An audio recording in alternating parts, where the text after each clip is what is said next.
After a classic overtime game against the Celtics Thursday night that resulted in the loss, the Warriors sat their whole starters in a back-to-back against the Cavs, where I've never seen the bench shoot this well in my entire life as they drained 23 threes in a big upset.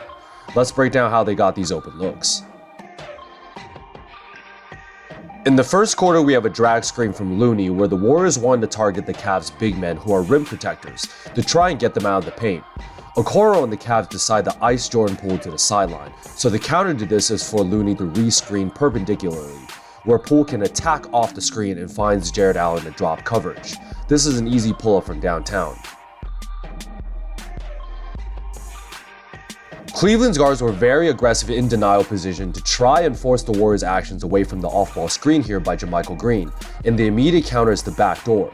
This is a risky pass by Dante, but somehow gets the Poole, and Cedi Osman is forced to rotate to help as the weak side low man. However, Cleveland ends up doubling, and this was supposed to be Okoro's rotation over to the weak side corner as the switch, and not Jarrett Allen, but JP makes a nice pass to Moses Moody for the corner 3-ball. Here we have a common action where Ty Jerome sets kind of a moving cross screen for Looney on the weak side to come up for a pick and roll, and the goal is to catch Allen off guard again. However, Caris LeVert smartly ices Jordan Poole away from the screen and towards the sideline with Allen, but JP counters and uses Looney's re-screen towards the middle of the floor. LeVert makes the cardinal sin of going under the screen on the shooter, giving Poole just enough room to fire another open shot from deep.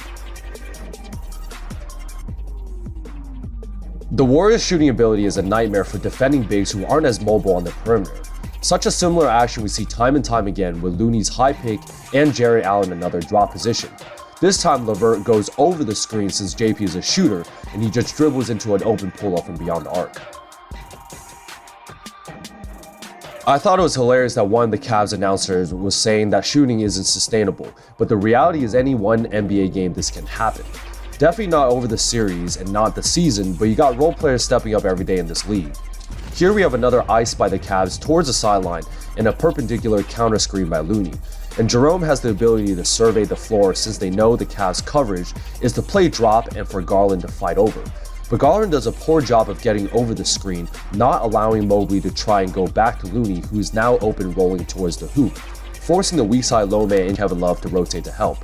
Neto now has the two weak side Warriors players, and obviously will stick to Jordan Poole, but ironically Anthony Lamb has been a knockdown shooter this season, so they picked the wrong poison, as Jerome fires a nice cross-court pass to Lamb, who buries another one from downtown. This is bad rotation by the Cavs. For the dagger bucket, I want to break down a brilliant out-of-bounds play by Steve Kerr. We start off with two down screens from the weak side for JP to come get the ball. Cleveland did not want to switch these screens, and their entire focus is on Poole, and look at both Okoro and Mobley's denial position in order for anyone else to rather get the ball. Even Garland starts to move up to guard JP off ball, but the basketball counter to the denial stance is the backdoor right to the hoop.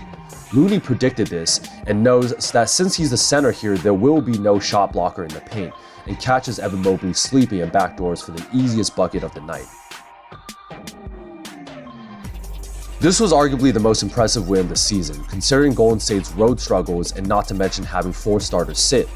Cleveland didn't have Donovan Mitchell, and the spread was a huge 10.5 points, as the Warriors role players all became Steph Curry and drained a combined 23 3-pointers for the night.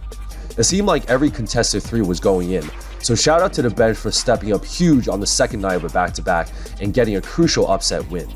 Now we return home to face the Nets, so if you guys like this breakdown, like and subscribe to see more.